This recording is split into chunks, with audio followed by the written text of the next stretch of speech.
Bonjour, on va travailler sur Scratch et faire des parallogrammes sur Scratch en se servant des propriétés de Scratch. Donc j'ai pris une photo de notre amie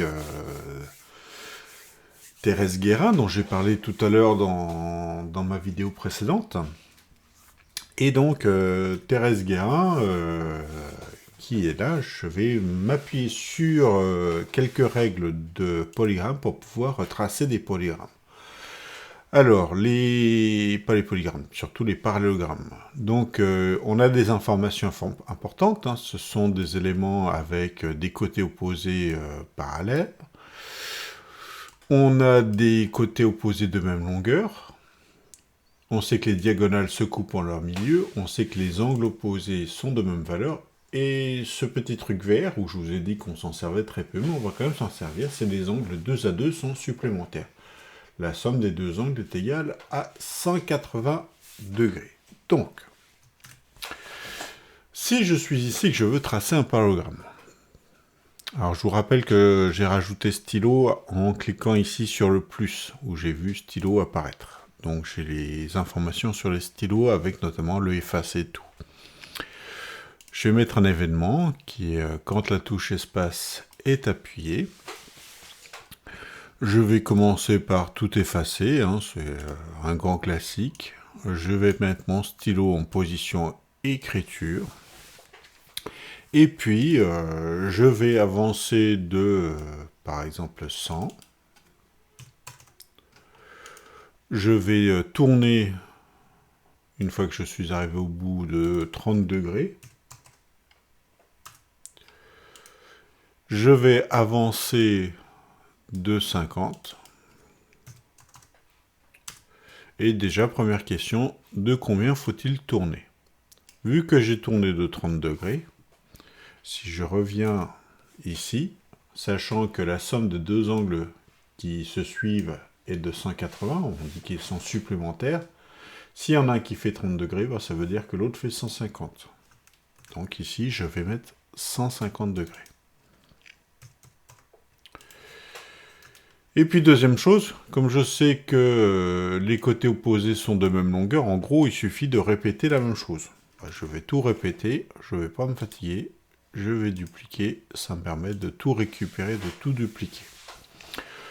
Donc normalement, si j'appuie sur la barre d'espace, je devrais avoir un parallélogramme. Alors, on voit derrière Thérèse, qui est en train de brailler là, que nous avons un parallélogramme qui apparaît. Alors, si je fais disparaître la tête à Thérèse, on voit le parallélogramme derrière. Ce que je vais faire, c'est que je vais créer un bloc. Donc je vais créer un bloc. Donc que je vais appeler parallélogramme.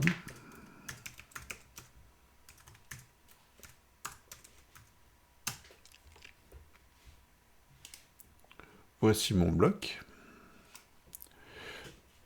Tout ce qu'il a, je vais le mettre dans mon bloc et je vais utiliser le bloc parallélogramme. Si j'appuie, normalement, ça va me faire exactement la même chose. Hein. On n'a rien vu de particulier. Deuxième amélioration, finalement, je me suis aperçu que les 4 premières indications, les 4 premiers ordres, sont les mêmes pour les 4 suivants. C'est-à-dire que je n'ai fait que répéter puisque je me suis appuyé sur le fait que les côtés opposés sont de la même longueur. Et en gros, qu'il fallait faire la même chose, je me suis aussi appuyé sur les angles opposés sont de même valeur. Donc en gros, c'était répéter. Donc ici, je vais demander à répéter 2 fois tout ça. On va le faire bien. Voilà. Et tout ça, je vais le supprimer.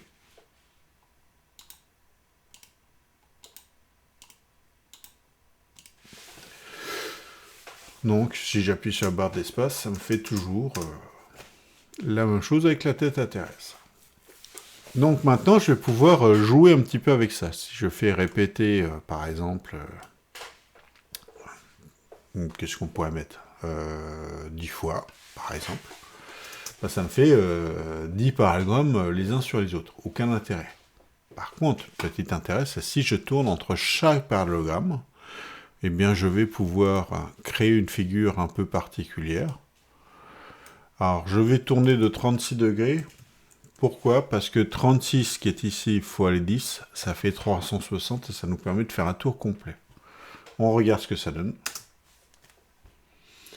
Donc voici un parallélogramme. Allez, Thérèse nous embête, on enlève ta tête. Et voici le genre de figure que l'on peut obtenir. Alors je pourrais dire je vais répéter 20 fois. Et ce coup-ci, tourner de... alors je vais le mettre dans le bon de 18, de manière à ce que 20 fois 18, ça fait toujours 360. On y va. Ah, je vais me mettre au centre, c'est toujours mieux. Alors pour se mettre au centre de mémoire, c'est aller à et 0, 0. Et donc voici une autre série de parallélogrammes les uns derrière les autres où on s'est appuyé sur des règles de parallélogramme. Voilà.